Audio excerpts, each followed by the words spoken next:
1, 2, 3, 4. Can you hear me, DJ? Mm-hmm. Talking to the mic for me. Can you hear me? Yeah. I don't know why you so shy. All right.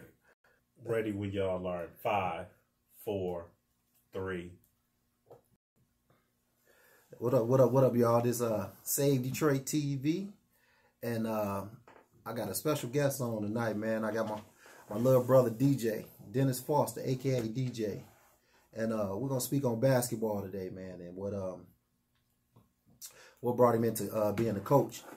But we want to start off by saying, I honestly want to start off by saying, thanks, DJ, man, for taking this interview.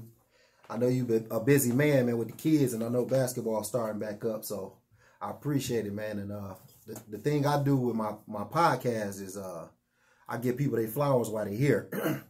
And I've been wanting to catch you and tell you, man, I'm proud of you. And this is one of the ways I put people out there and what they do. So once again, DJ, I want to thank you for coming on the S.A.V.E Detroit podcast, man. Thank you. So we're gonna kick it out for the viewers, man. Give us a little input about Dennis Foster. Start from the schools you went to and overseas you played, and just give us a little background. I was bad. They already know that. But I was bad. So started off Farwell with the Farwell, got kicked out. 7th grade, played for Mr. Brockington. That was my guy. He pulled some strings for me so I could still hoop. We beat Winterhalter there for the it was playing at Cobo. Okay. We played right before Persian played and Willie Mitchell and them. We won that. Then I was already, I told you I was bad, so I got kicked out of all DPS schools. I remember that. So I had to end up going to it was between I think it was Rogers, Cranbrook, and Hamtramck. Okay. And I went and visit all three.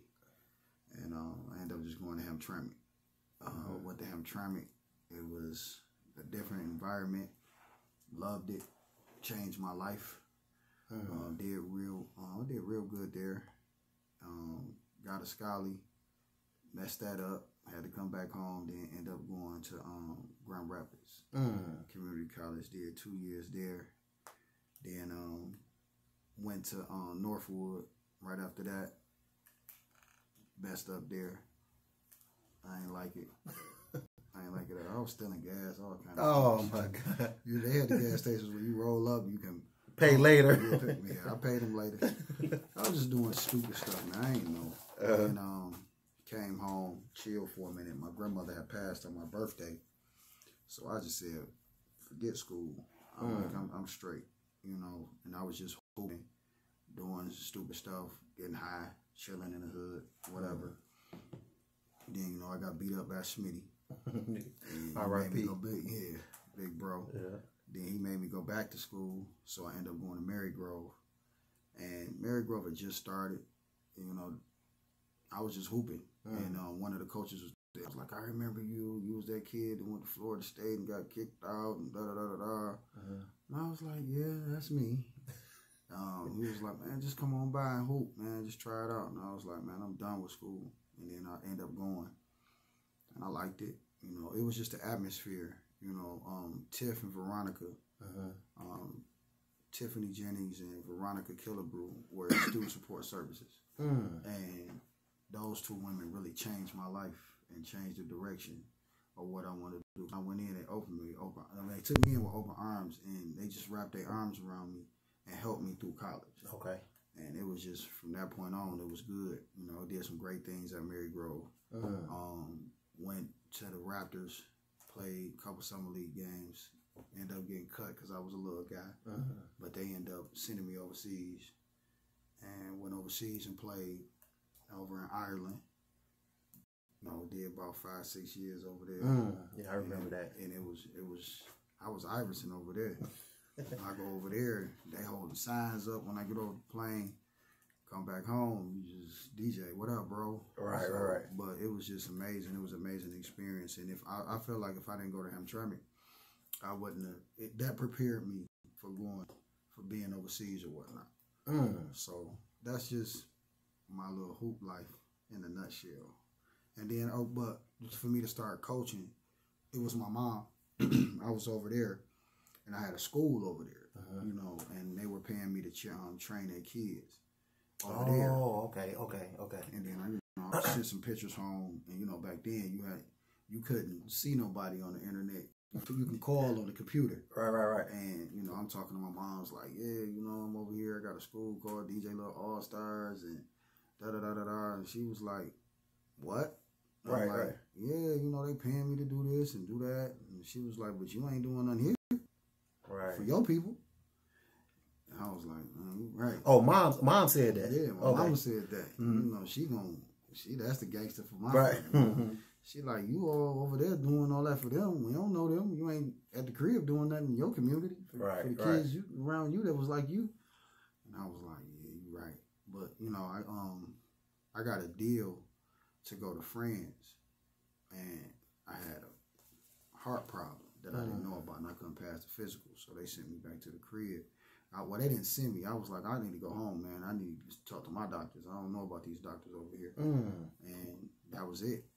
You know, I had cardiomyopathy, and it was like, you can't even go on the plane. It's over. Like, I still got money over there. Oh, man. You know what I'm saying, in Ireland. But that was going to be my meal ticket. That was $1 million deal I had on the phone. You know what I'm saying? So it was depression, but coming back to the crib, I didn't know what I wanted to do.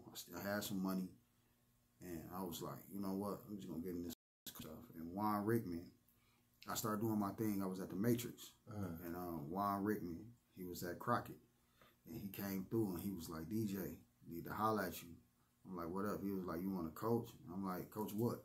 He was like, basketball in high school. I'm like, nah, man, it's just like training, you know? I'm cool with that. He was like, no, bro, this is what you need to do. You got it. You got it. You know, he got me over there, and he gave me some kids. He was like, these your kids. I was coaching JV. I was a JV head coach. He's like, these your kids.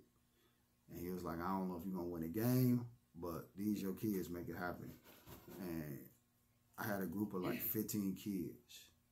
And when I say them kids will run through a brick wall for me then and now. And it's just great seeing them. I hope they tuned into this, but it was like Andre Prague. Like, it was a lot of them. I had some pictures on my Facebook page of but we ended up winning the JV championship that year. Dig that. And the following year, we made it to the championship. Then that third year, I didn't do JV. I was just solely varsity with Juan. And then he fired me. You got fired. Wait, let me get this straight. You got fired after winning the championship? He fired me that third year. But it wasn't that kind of fire. He was just like, bro, you too good. Oh, okay. He wanted you to level up, level. Go get your own program. You don't need to be here. You need your own program. Okay. So I was like, all right. So it wasn't a bad fire. Now, let's get that clear. It wasn't a bad fire. My man's. Yeah, that's my man. Yeah. And I'm gonna say this on air. I'm older than Juan. I think I'm like 5-6 years older than Juan. But I'm man enough to say, like, that dude was a mentor to me. That's deep. The maturity of Juan Rickman and the way he move and operate, you know, that he the truth. Okay. And that's my guy. Like, for real. Juan Rickman is my guy. For real. Shout out to Juan, man. Shout out to Juan. Yeah, he over at Ferndale. And I'm up Juan because we beat y'all the other day. Nah, DJ, I always, man, by me knowing you since you was younger, man, you've been like a little brother to me too. So I've been wanting to ask you because, you know, we all tied into basketball in certain ways. What made you fall in love with the game of basketball? What started you, like, you know, fall in love with the game of basketball? Because mine was my mom. You know, my mother, I'm going to give you a little insight on mine. My mother watched me play basketball on a Sunday all day. And I really couldn't play that good, but I just want mama to be watching me doing something. And that following Sunday, she died. But I could still hear my mom say, you know, go on, Johnny, you know. So I carried that through my basketball career or whatever. What made you tied into basketball? You want the truth? Yeah, what made you fall in love with basketball? I was hungry. And, you know, we grew up over there on Van Dyke and Harper. We in that area. So over there, we was going to the Y. Yeah, on Harper and Grand shit. Right. Yeah. So I was hooping in the alley right across from Kit Kat. You know what I'm saying? In our hood, right there on Kit Kat, right there on Van Dyke. I mean, on is that Harper? Right that's Harper. Yeah, right off Harper. So Kit Kat right there. I forgot my man's name. I think his name was Real, but his dad put a hoop up on the pole. I think I know what you're talking about because Mel and Steve used to play over there. Right there. Right. You know what I'm saying? By the Edie's. Mm-hmm. So we was playing football in the street. We did that. We played manhunt. We played bottle fights. Bottles, you know, back then the winos was out of wide out of rolls. And we had just run each other and throw them at each other's feet in the middle of the street. So the people in the hood was like, "Hey, y'all can't keep doing that because y'all ain't got no cars. We get flats, blah blah blah." So they was like, "Well, let's go hoop," and I was like, "All right." So we just went out there and started hooping. At this time, did you know how to play basketball or? No, not for real. Okay. I was the bad little dirty kid with the big lips. You know what I'm saying? Bad. But they just know I'll fight. So, but I was just trying to, you know, me, Paul, Boom, Mel, all of us, Tito, Mickey, E, D. You know, this was our hood. And this is what we did. So they was hooping. And, you know, E Nixon, he stayed out, right? You know what I'm saying? He was my 2 guard in high school. Yeah, so, like, E was hooping, and, you know, he was cold. Like, Barnett, they was cold with the hoop.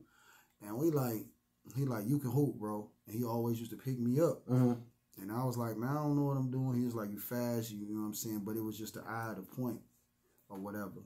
And then, you know, big bro hoop, played football, but, you know, he was more of a football man. He can hoop, though.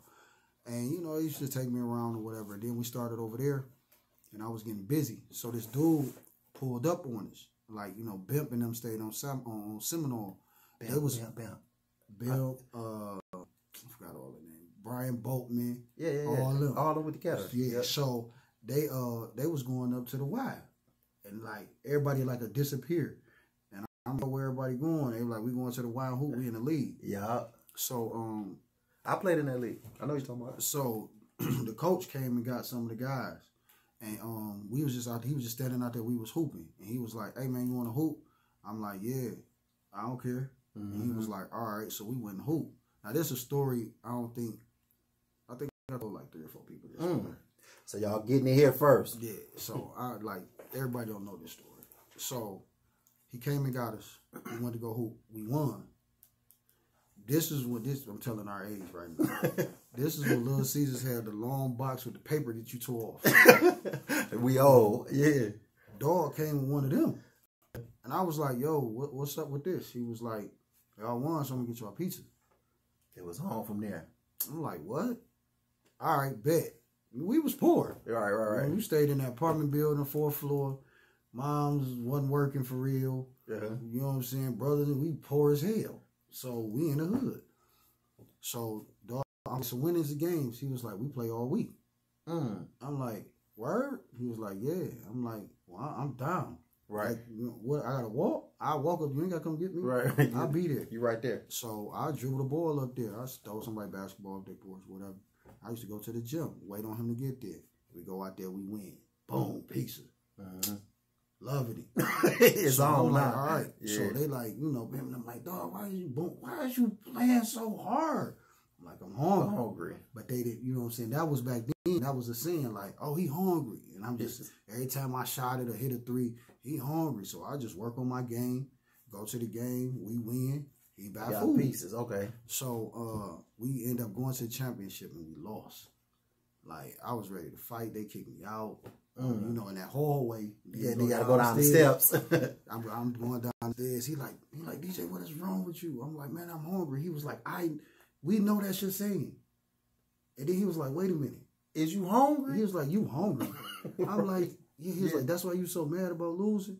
I'm like, yeah, if we lose, you ain't gonna buy us no food. I'm hungry. I ain't got no food at home. They straight. So he was like, oh, man. Like, no, come on, man. Come on, I got you. So he took me to his crib. He had a girl, and, you know, whatever. He took me to the crib, feel me? He went and bought groceries for the crib, all that stuff. And I'm like, dang, man, that's good looks. You know what I'm saying? So I hooped another season with him. Everything was cool. and then he disappeared. And it was like, damn, like where'd he go? You know what I'm saying? And that, when my mama said, and the way he did me, and how that affected me, and made me go harder in basketball. I was playing for something.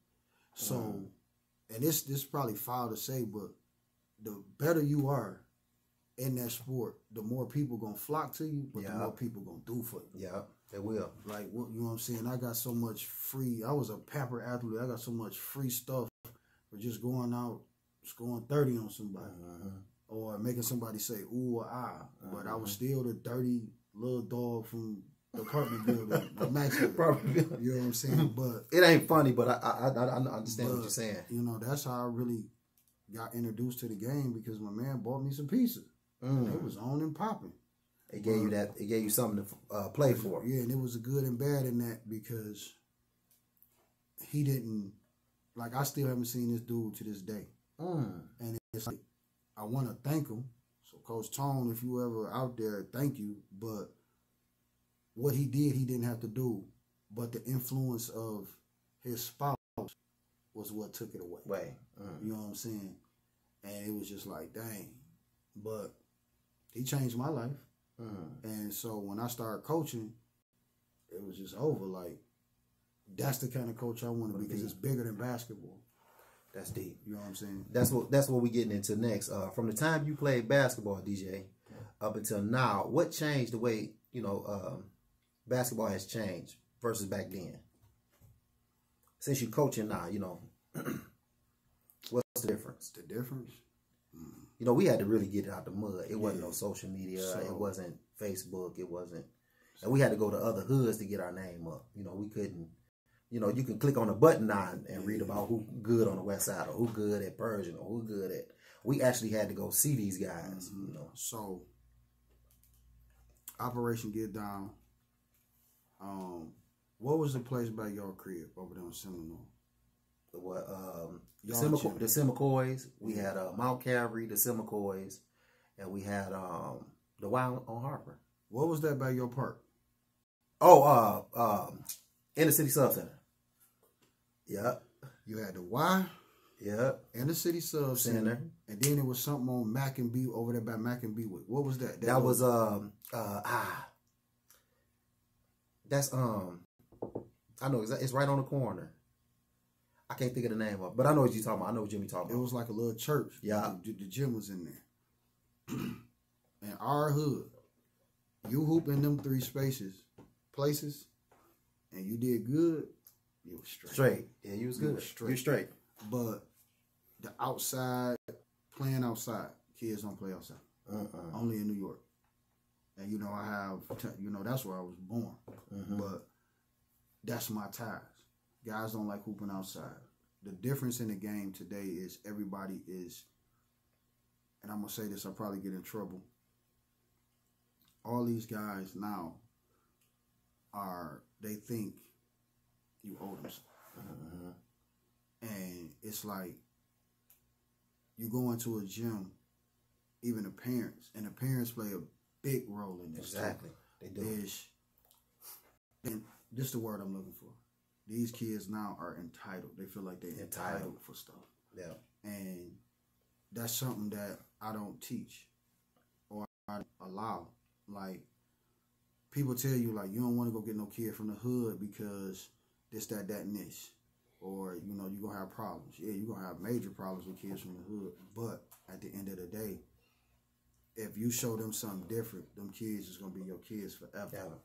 Yeah. You know, and they're going to appreciate it more than I ain't got to hoop anyway. My mama good. We good over here. But the attitudes are different. The approach to the game is different. We play for the love. Yep. And some of these kids are playing for the clicks or the fame. You know, or the ooh or the ah.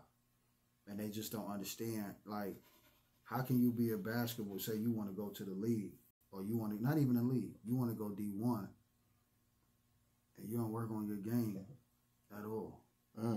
Until the coach say, come on, we in the gym. Like, things like that I just don't understand. And it's so easy to make it now. Then it's real easy. Do y'all hear that? It's easier now It's to make so it. easy. Yeah. Because a lot of these guys that's making it is going off a relationship somebody built with somebody else. Yeah. Or, hey, you owe me a favor, man. Why don't you come get my kid? Or I know this person, know that person. Like, it's easy. But if you really love the game, you will do whatever you need to do to get there. You're gonna sharpen your blades to get there. And a lot of these kids that I run into don't. And Detroit, I'm gonna be honest. I'm gonna say this to the camera. Hey y'all, this DJ, he do not bite his tongue. I'm not biting my tongue. Detroit He do not bite his tongue. Is the worst city. Detroit, Michigan is one of the worst cities for high school basketball. Worst. The worst.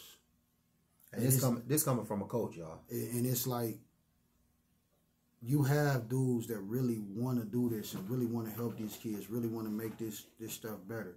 And like you said in the beginning, like you shot. I don't do interviews. Right. I don't talk about myself because it's not especially with this now on the court when I was hooping. I'm gonna give you that. Yeah. But me coaching, it's not about me at all. I'm not doing nothing but giving these kids a platform and some direction. At the end of the day, if you step forward and you do it, you're going to get everything you deserve. How much work you put in is what you're going to get out of it. It's not about me. It's about these kids. But a lot of these dudes, when you see them and you seeing them coaching, it's about them. Yeah, I cuss my kids out. I'm on them hard. But it's life lessons. This mind is bigger than basketball. I'm coaching you for life in corporate America that you're about to step into. And it's a lot of these coaches that don't do that. And don't nobody like me. And I'm gonna look at it. I don't care. Like, he really I don't. I really don't care. But people call me out. People hate me. People don't like my coaching style. This, that, and this. That's cool. Go talk to them kids. All right. And then this the kicker. Go talk to your kids that you coaching. Right. And then they going if they real, they gonna tell you like, man, I rock with Coach DJ. He's real with it. But you can't say nothing to some of these kids. Shut down, cry. Right. Come on, man. What are you doing? Right. Go home. I coached this past year. Me and Bob did, and you kind of right about that, man. You can't say nothing to them. They pouting. But it's kind of deeper than that because more and more I talk to them. They don't have a father at home, and certain stuff that you need as a little boy growing up. But that was my next question. You kind of answered my next question. As you being a coach, what do you instill in your boys? What do you instill into your players? The discipline, the respect. Like I don't allow my kids to say nigga. I don't allow my kids to say what. None of that. That's deep. And if you ever seen my program or seen my kids, they hold each other accountable. Come on, bro, give me that 10. You can't say that to coach. You can't say that to an adult. Right. Their book bags on everything. They'll take their sneaks off because they don't want to crease their Jordans and all that. But they doing push-ups. Toughness. If anybody run across anybody in my program, they're going to be like, hey, man, them Hamtramck kids, they tough. They tough. Yeah, what's so funny, not cutting you off, I was at one of your games in Hamtramck, and there was some coaches in the crowd saying that. He's like, man, when we play them, it's going to be a tough one. It's going to be a tough one. So you got to be tough. You got to be mentally, physically, and emotionally tough to play for me. Because I'm going to be on your ass all day in practice in school. I'm in school. So you seeing me all day, baby. Right. And I'm cussing you out all day. Like Lil Dev, I hope he in here. And on this, I give it to Dev every day, all day. I know Dev be like, my God, man, coach. Right. But it's out of love, Dev. It's out of love. But because it's going to make him a better guy. And that's what I do to all of them. Like my son, I was so hard on DJ. And that was one of my questions too. I ain't even going to say nothing. Yeah. But you have to be tough. And you got to be a student. Like, I can't get you in school if you got a 1.5. What I'm going to do with you? You just hit a hoop. Go on somewhere else. Go to another school. Just go if you just trying to hoop. Like, I need 100% graduation rate. I need at least a 90% of getting kids in school, if it's academically or athletically. And right now, you get more money getting in school academically than athletically. Yeah. You know what I'm saying? Everybody can't go D1. And my motto is, what's your plan B? What you gonna do? Mine stop, what you gonna do? I ain't have a plan at all. My mama helped me out. She told me to go coach. So that's what I did. Yeah. But there's so much stuff going on that you can do in the world, and you know these kids are so accessible to everything now. It's in your hand. Yeah. On that little computer that you call a phone.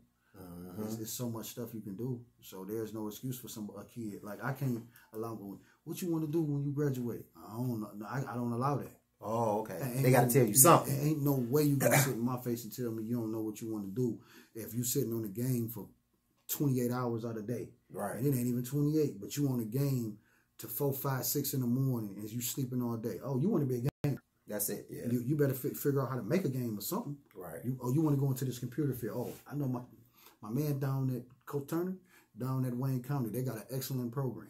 I can get you in that. But you going to do something. So you get them an outlook on what's the next step after basketball.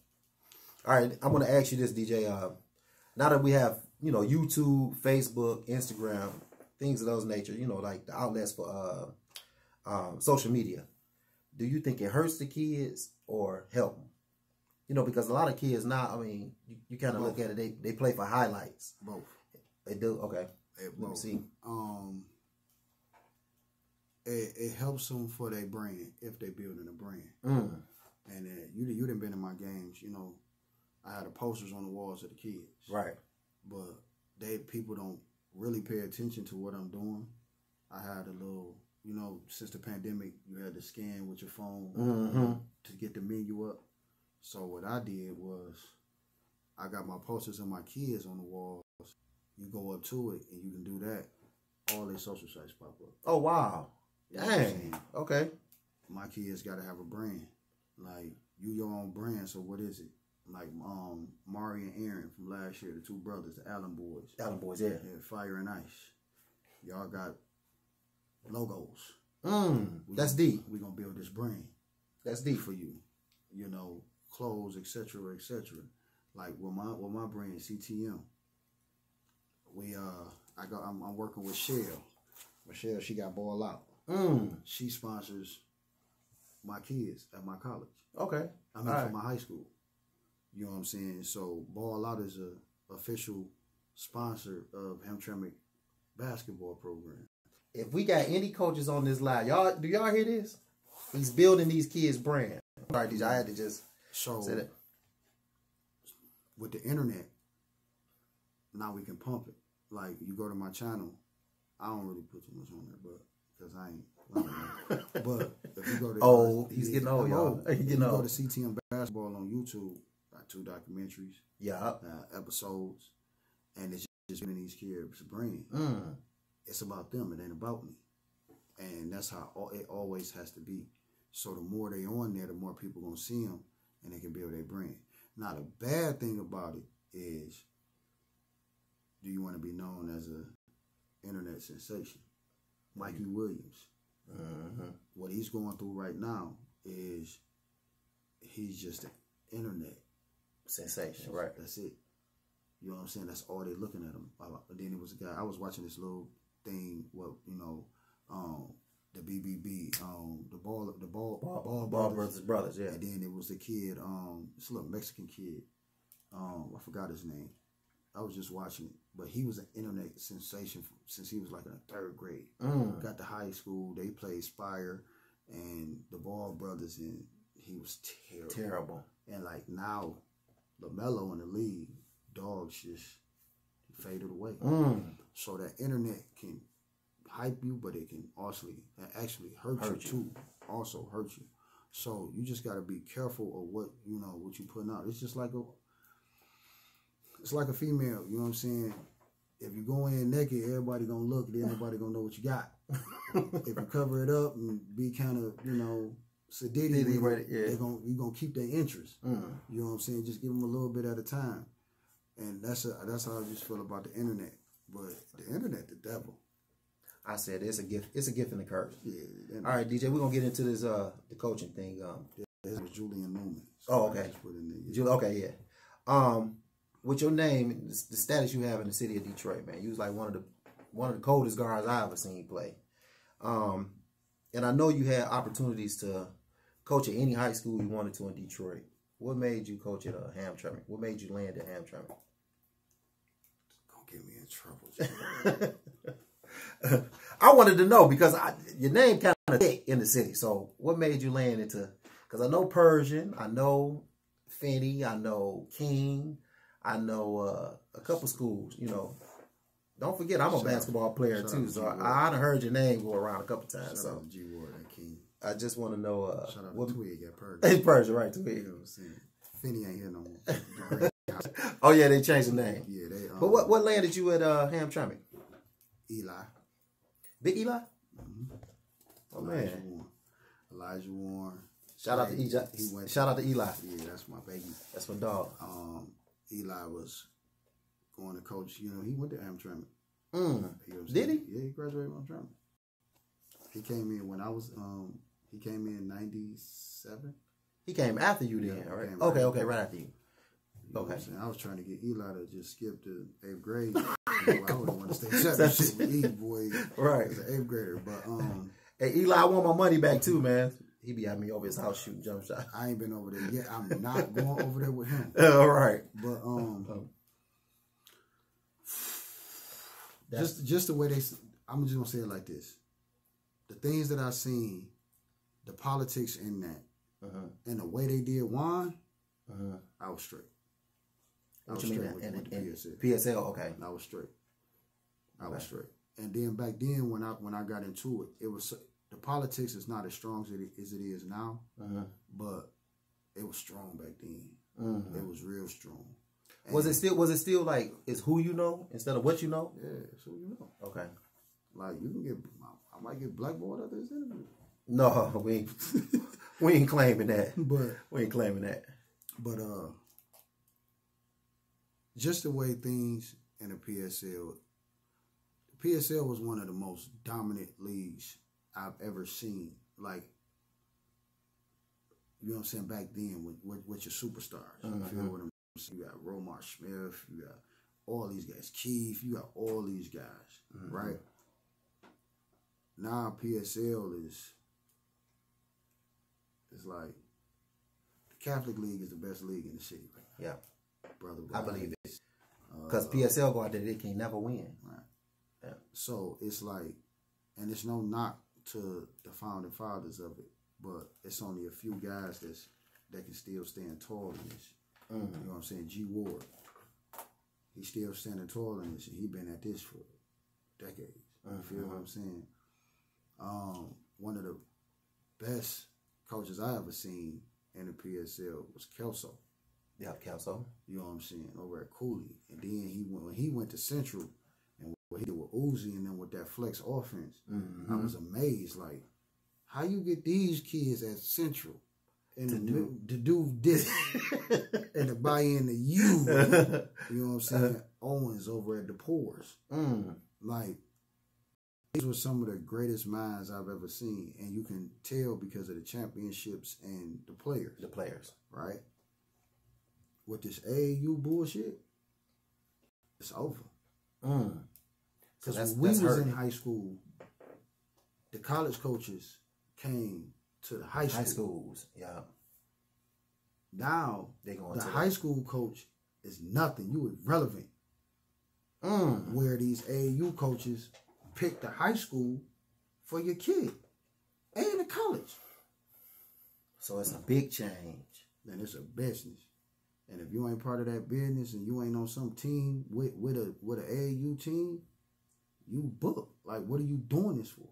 And this is what nobody wants to talk about. But I'll talk about, I don't care. Right. Like, this is why basketball in this city is through. Because you big up in the kids that's really, you big up in, man. I'm gonna get in trouble. Don't get in trouble, DJ. Look. But it need to be said. It does.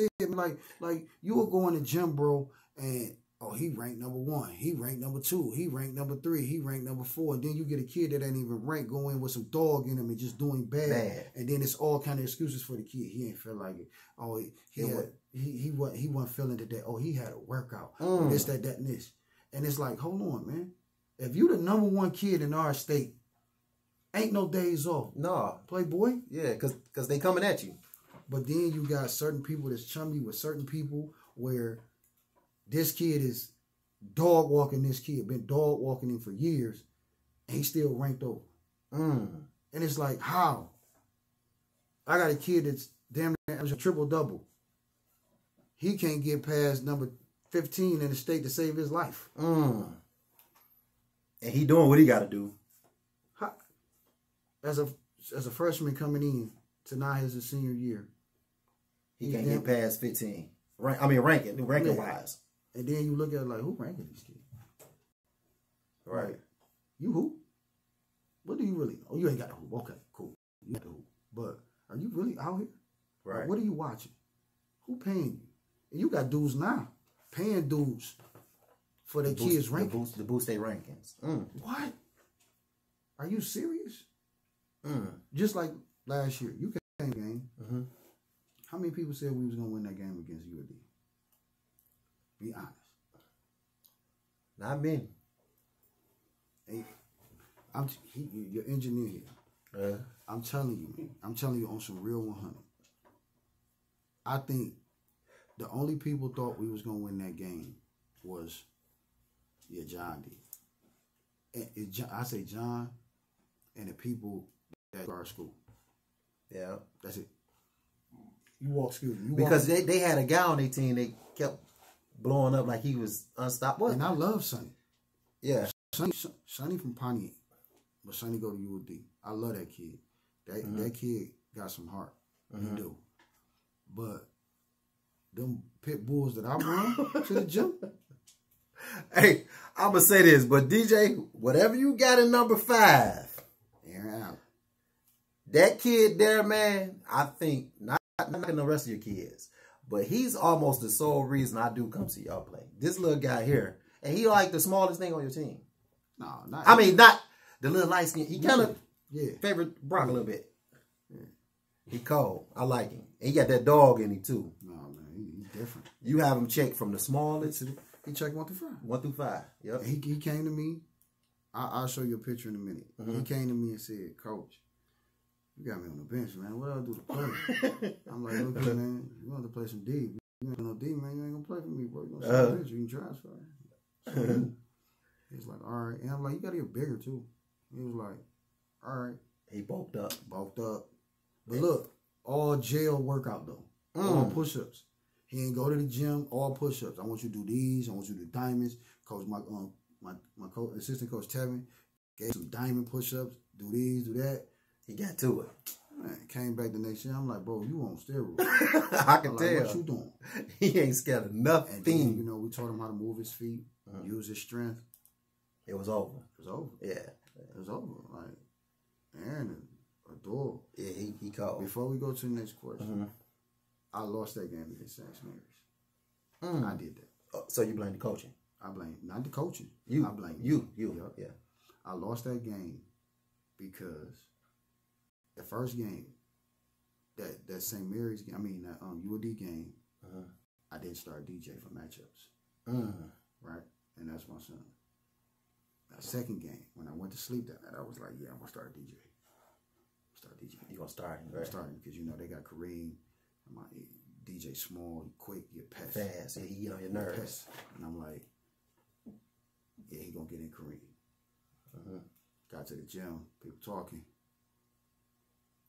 You went away from your plans. And I needed him. So, DJ, if you're listening, I'm saying it right now. Again. Pop's telling you. I lost that game because I ain't start yours. That's my fault. That's his fault, That's DJ. my fault. One of the biggest games of Hamtramck's career. Program. I lost it. Overthinking. Yeah, you stick to his plan, horse. My bad, son. But you're doing good. You in college. You got it. You just signed off. And that's going into my next question, DJ. Man, I really love the father and son relationship you got with little DJ. And I remember you bringing him to the gym before he can even walk. And it does something to me because about me hooping, I grew up without my father. So I used to want to look in the crowd and see somebody watching.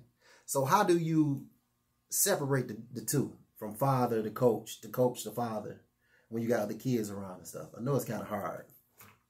This is my sister. That's Odyssey Sims. Sis, say hi. I'm doing a podcast. Say hi. And you making faces. Right. Hi. It ain't my fault. I need to talk to you, so I need you to call me back. All right. Come on.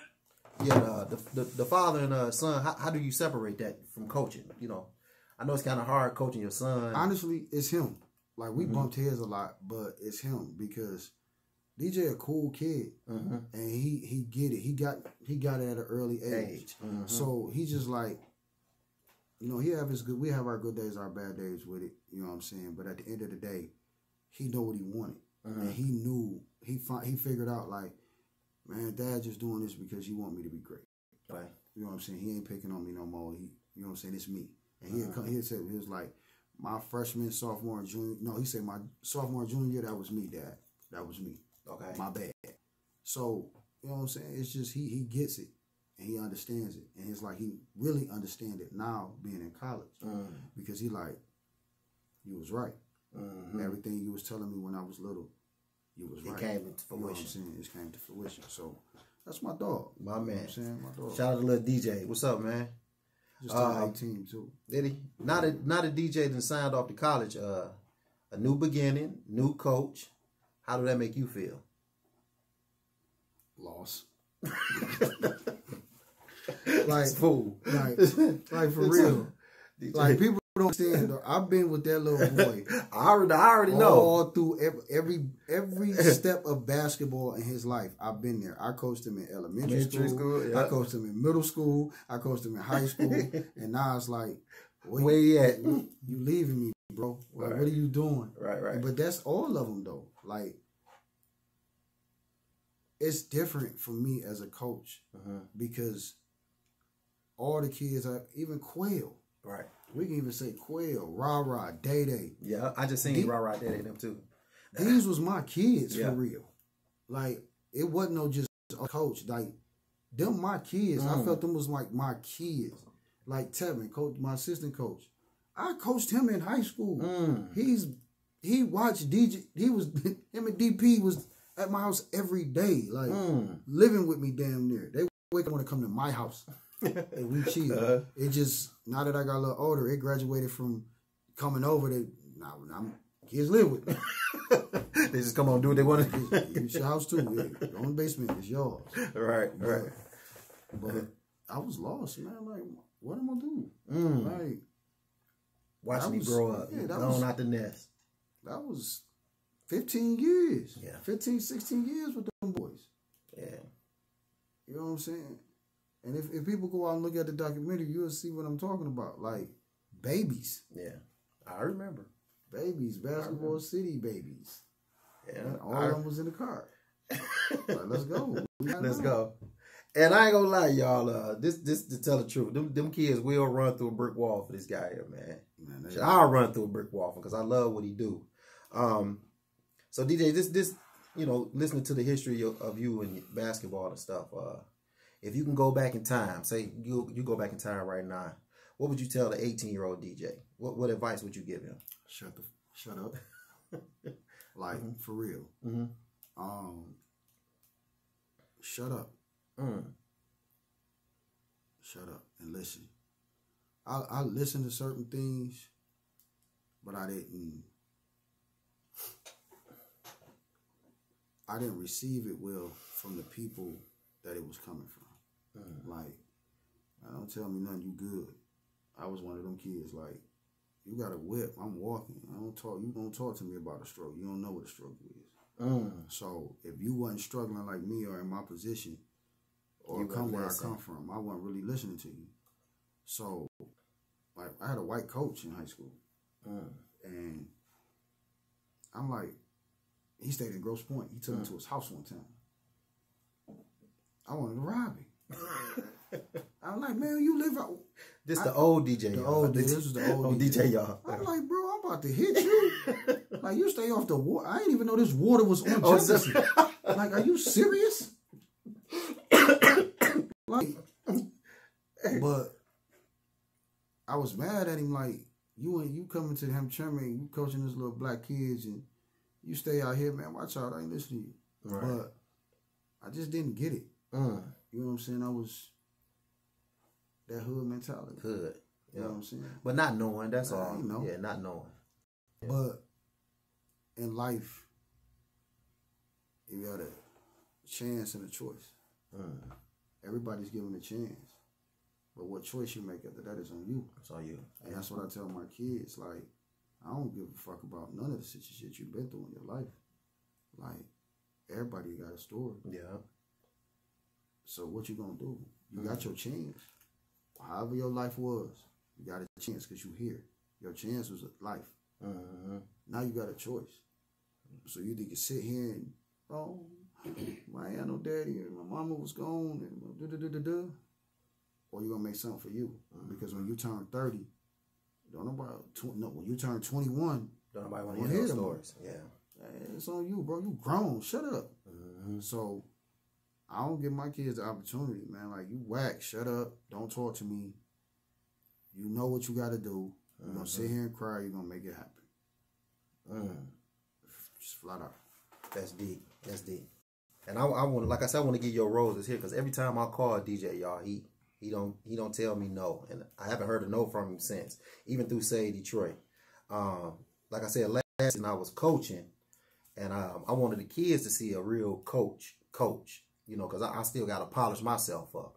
So I brought some of my kids over to DJ one of the games, and he took them in the back. And it gave them an outlook on going to high school because the kids I coach is middle school. And from that point on, these kids called me all day, every day, talking about Dennis Foster. So he got it, man. It's something in him that I respect, the kids respect. And the kids I brought to him, that was their first time ever meeting DJ, and they love him. So, DJ, with that being said, how can people reach you, or if they wanted you to train a kid, or one of their kids to come over and check out him, how can they reach you? Give them your info. You can go on Facebook. I think it's Dennis Foster on Facebook. You can go to CTM Basketball on Instagram and just inbox me. I used to get my number out. I don't do that no more. I can't do that no more. Can't do that no more. I can't do that no more. But you can reach me through the social sites. But I do want to say something to these parents and the kids that's going to school, that's like middle school, going to high school, or whatever. It's okay to be different. It is. It's okay. He said, I don't answer the phone. I don't answer the phone. Yeah. I got like 3 of his phone numbers. I got to inbox him, y'all. Okay, go back. But it's okay to be different. It's all right. You don't have to follow a trend. You don't have to follow a fad. You don't have to try to follow things that other people follow to get on.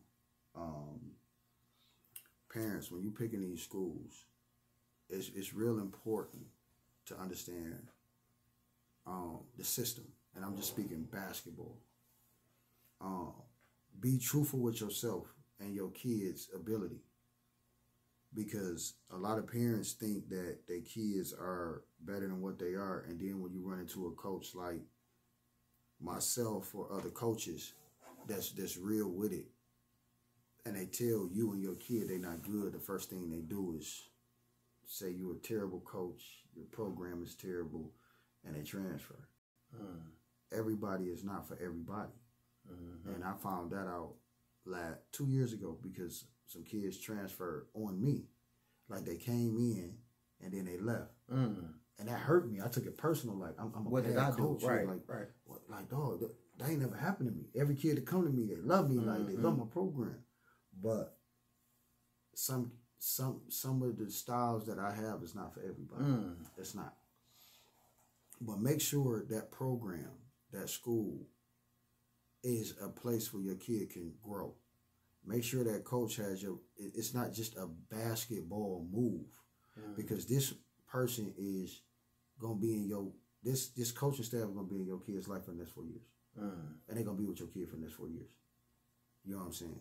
So make sure this is the right place. Don't follow a fad. Don't follow a trend. Don't follow because this school hot or whatever. Like I'm just gonna speak on my program. If you don't play defense and you're not tough, you can't come play for me. Don't bring your kid to me. Flat out. Like, and don't get mad if you bring them anyway and your kid don't play. Another thing these parents do is they'll take a kid to a school, ain't never talked to the coach.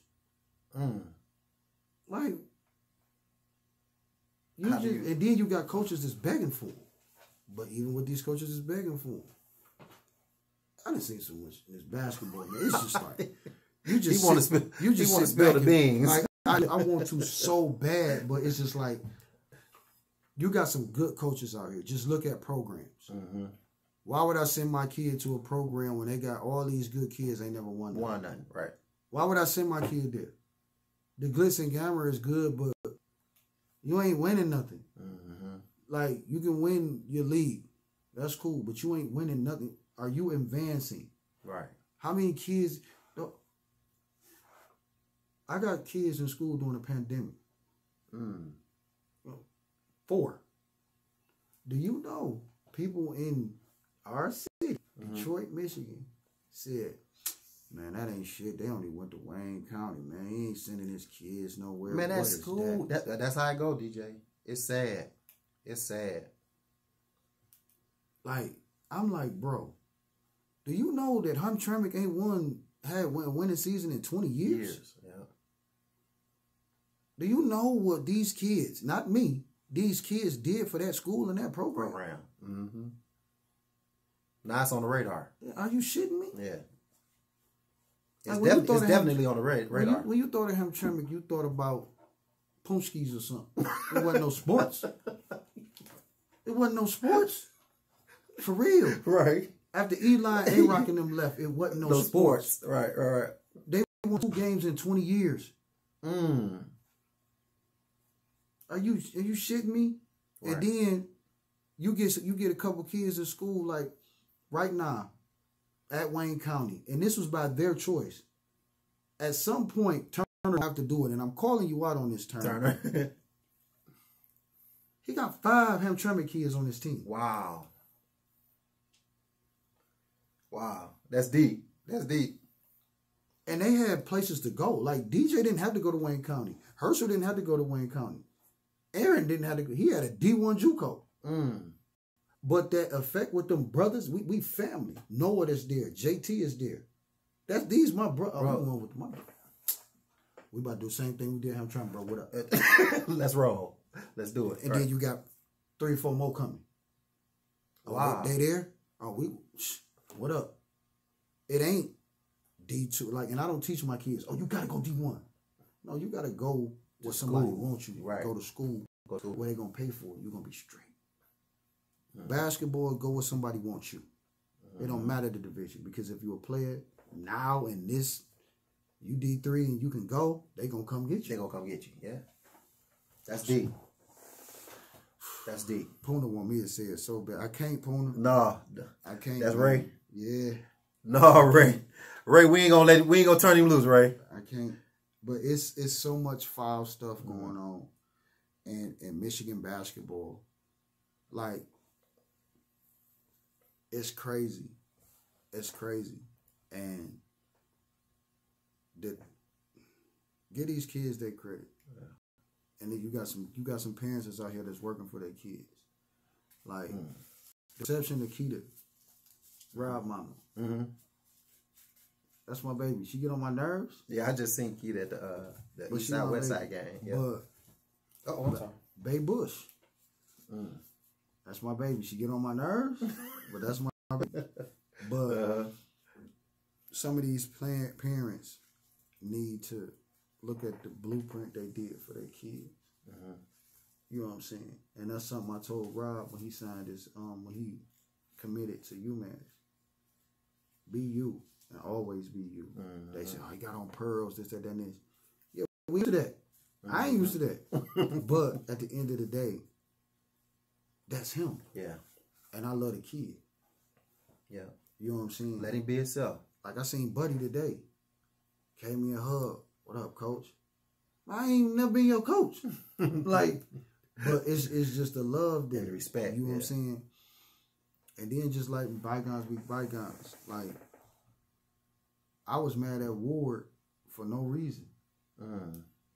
I just thought he ain't like. But he was crazy. Man, that's the big homie. Called him like 2 weeks ago, like at 11 something. He getting on the plane. He was like, hold on, man, I'm about to get on the plane, but I'm going to rap with you. What's up, D? What you need? You about to get on the plane? Go ahead. No, man, what you need, baby? Right. I got you. That's deep.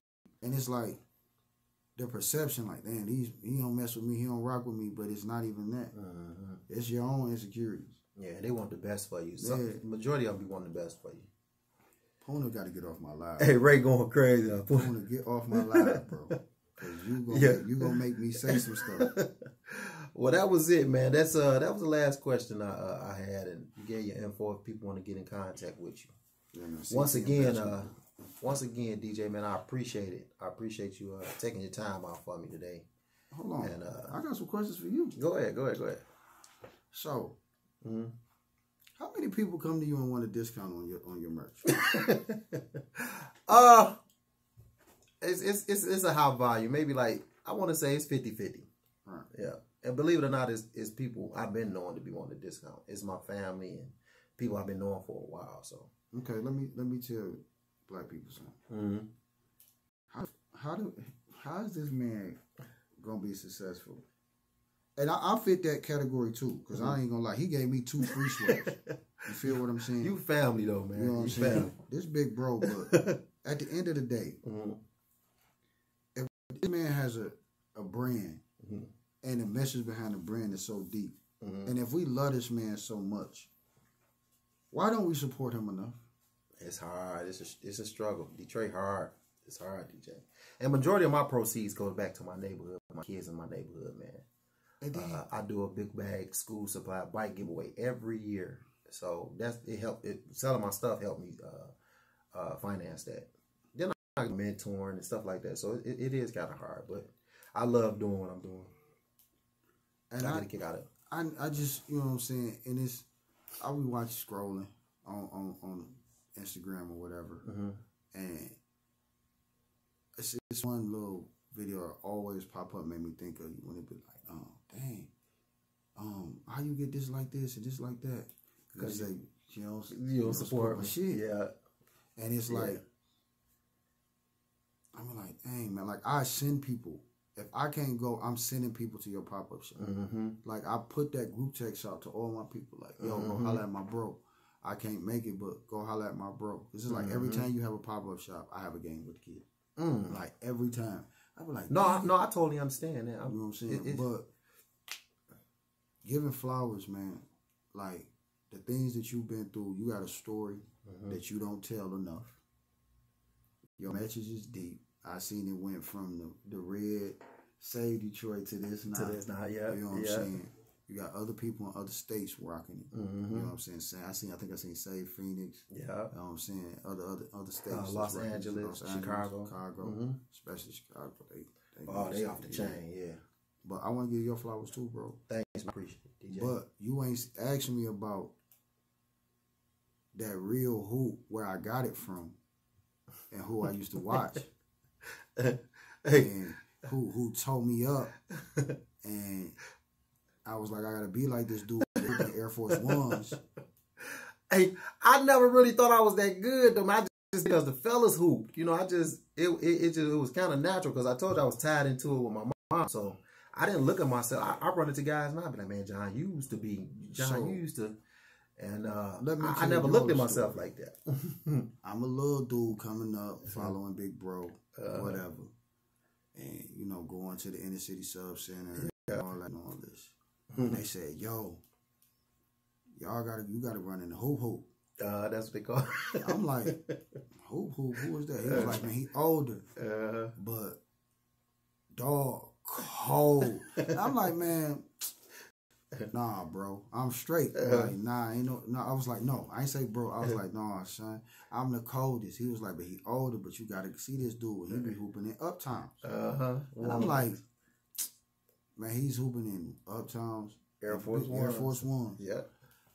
I came over to that gym. I mean that court on Barnes, Pingree Park. Yeah. I was like, yo. I think Buster brought you up. Yeah, Smitty brought you up. He was telling me like, hoop cold. This is my man. And he was like, you ain't fucking right. I'm like, man. He was like, you're a little older than you. You ain't nobody over here touching hoop. And it was crazy because when we got there, you wasn't there. And then y'all like got out, ran up, like, what up? We hooping. And it was just like everybody just like shifted over. And y'all started hooping.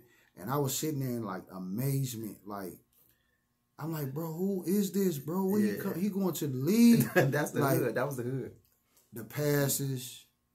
You was always being funny. You were like shooting, clapping at, you know what I'm saying, coming. Like, I'm like, hold on. And then he showed me some stuff in Montgomery, and I was like, no. Hoop is the man. Like, this dude was the coldest dude on the east side. And it opened my eyes up to so much stuff. The Franklin, T. Walk, K2, B. Wood. Like, y'all was my influence. And I just stole from all y'all and put it in my game. And it took me all around the world. But I just need you to know, if Smitty didn't bring me up there and told me to watch you, I was trying to be a scoring point guard. And he hated that. Like, you don't here's the ball. Yeah, you got to get everybody involved. I'm going to show you a point guard. Yeah. I think you shot the ball that whole day 3 times. You got to make everybody around you happy first. And you was excited about passing the ball. And it's like, it's only 2 point guards I've ever seen in Michigan that passed the ball and was happy about it and affected the game completely and have 15, 20 assists and 2 or 3 layups. You and T. Walk.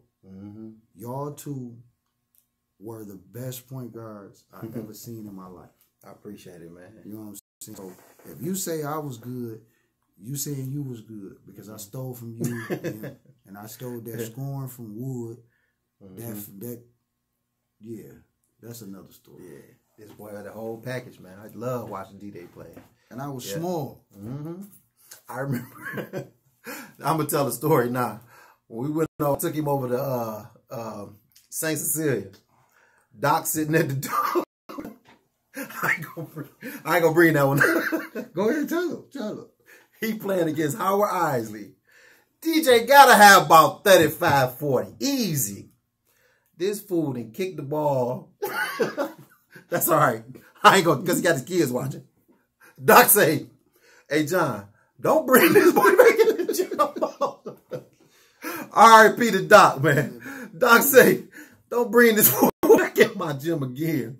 Man. But DJ, man, I respect your game, man. I swear to God, man, I get a kick out of watching you play. Bad, man. Yeah, I used to watch this boy play all the time. So, man, this guy here is something terrible. Woof.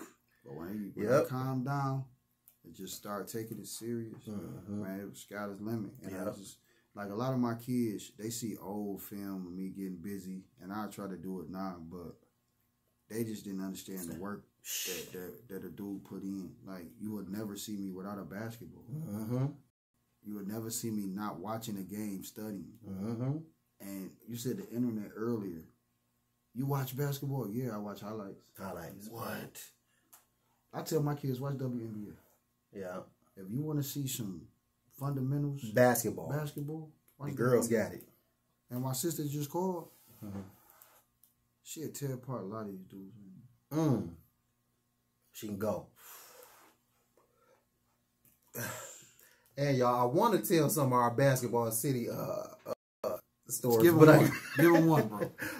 I want to give a shout out to Brick, Pooh and Brick. Y'all know this story here. And this day, man, I swear to God, to this day, I always think, how did I end up with DJ now? I think y'all picked me up at a gas station or something. We go out to Basketball City. If everybody know about Basketball City on Sunday, it's over 1,000 people there. But they only want to play on what court, DJ? The first court. The first court. As soon as you walk in, soon as you walk on the left. There you go. Everybody want to play on this court. We walk in, me, Brick, Pooh. Who else was with us, DJ?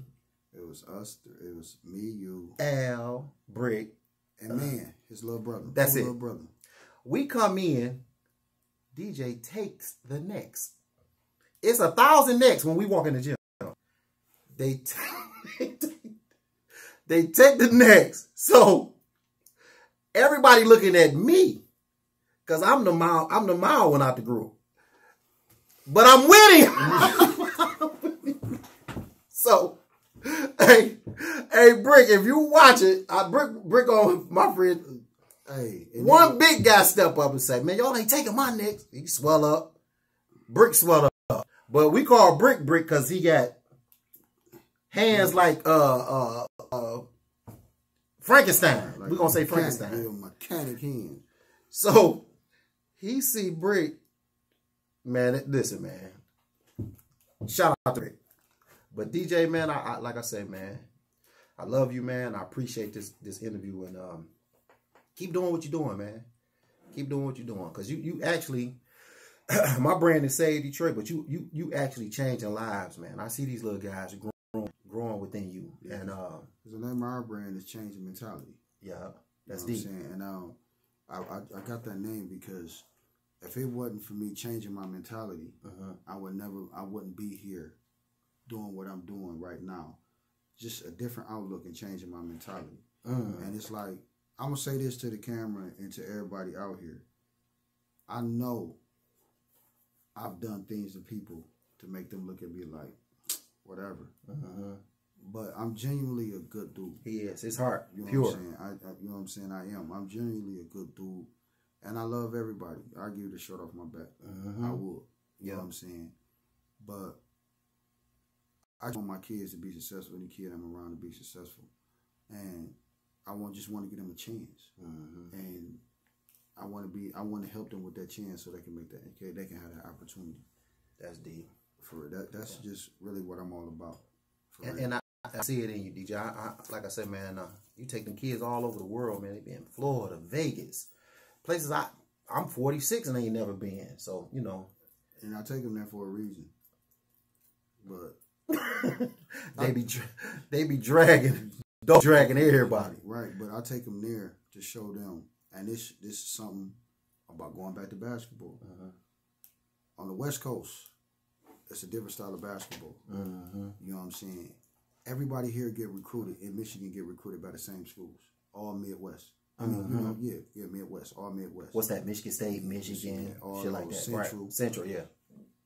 I take my kids to Arizona, Cali, all the way out there. So it's schools everywhere. Yeah. So then when we go out there, we dog walk people. They be like, "Dang, where you get these look? Y'all from Detroit? Y'all traveling over here? Yeah, because I want to give y'all a different look." And then it's a different vibe. It's a different style of basketball. And then, you know, like now I get the calls like, "Hey, coach, bring your kids back out here. We want this school, that school." But the only bad thing about all that, all my kids had scholarships to go away. And they stay home. They stay home. Like, get out of here. Get out of here. Because what you doing and what people doing right now, they're going to be doing the same thing when you get back. Sure will. You're not going to miss nothing. It's like time going to stop when you leave. And you're going to see the world and you're going to come back vibrant and come back and be like, I'm out. But leave. Explore. Yep. See something different. You show them. I can honestly say you show them. From jet skiing to... I done seen you do it all with your kids, man. That inspires me, man. That inspires me a lot because a lot of stuff you do with them kids, I wasn't able to do growing up or coming up, you know, traveling and doing the things that you do with them. So I'm proud of you, man. All right, I got one more thing for our community. Go ahead. One more. Get life insurance. I told you I was gonna drop a jewel when you said we was gonna, right. And I was telling Miles, my homeboy Miles, this morning. Like, me and him get up in the morning and we kick it. He a younger cat. But everybody, get life insurance. And I'm telling you to get life insurance because as black people, we don't do it. But if we do it, we can change the outlook of our communities and the world as we know it. That's deep. Because when you get life insurance, right? The life insurance companies, if you die, that means the life insurance company got to give you what? 300,000. Mine 320. Yeah, about 320, right? Somebody kill you, God forbid, but just say hypothetically, somebody kill you. Them life insurance people has the best lawyers ever. So they're gonna go out and they're gonna solve. Oh yeah, they're gonna solve the case just because they don't really want to pay you that money. Yeah. So if we get life insurance like everybody else got life insurance, that's deep. I never thought about it that way. Yeah, I never thought about it. And then you just look at it like, yeah, solve that case. That's deep. Solve that case. Because they don't want to give you that cash. They don't want to give you that money. Yeah. So just think about if everybody in our community did that. How things would be different. It's just something to think about. It's something to think about. It's just something to and think it's about. and it's cheap, y'all. What he just dropped on y'all, that is deep because I only pay $64 a month, and that covered me and the missus. So he right. And just think about that. And we get a bag, you know. They have the best lawyers. I never thought about it that way. Yeah. And if you think about it, if somebody doing a false claim or it was some mischievous behind the murder or the death of a person, they're going to find out. That's deep. I honestly never thought about it that way. Yeah, because, you know what I'm saying, just think about it. Some of these people that's getting that money are suing cops and stuff like that. Some of these people had life insurance. So when they dug deep. Oh, we going to settle. We going to get $1.2 million right now. Here you go. Now the insurance company like, yep, we good. They got the best detectives ever. Yeah. So just think about that, community. That's deep. That's deep. That was a jewel, y'all. That was a jewel. Let's get some of the comments. Let's see. TJ say DJ was the best coach I ever had. Adults. Yep. He in Vegas tripping. Yeah, he in Vegas. Yeah. Tripping. Thanks, TJ. Love you, little bro. Drew on there. Who was that?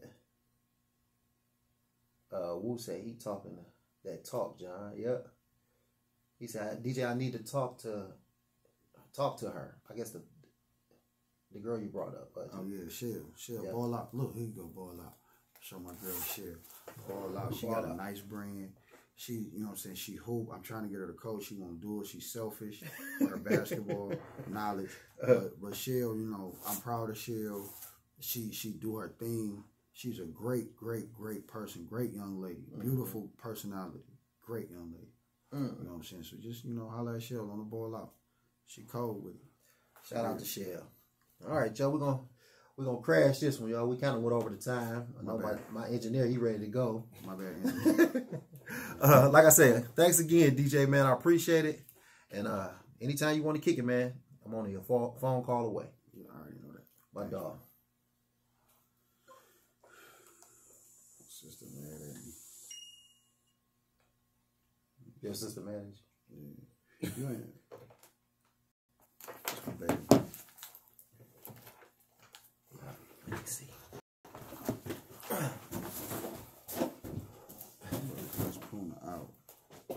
Puna was mad. He wanted you to get loose. He wanted me to go crazy. He's still on here. Join this.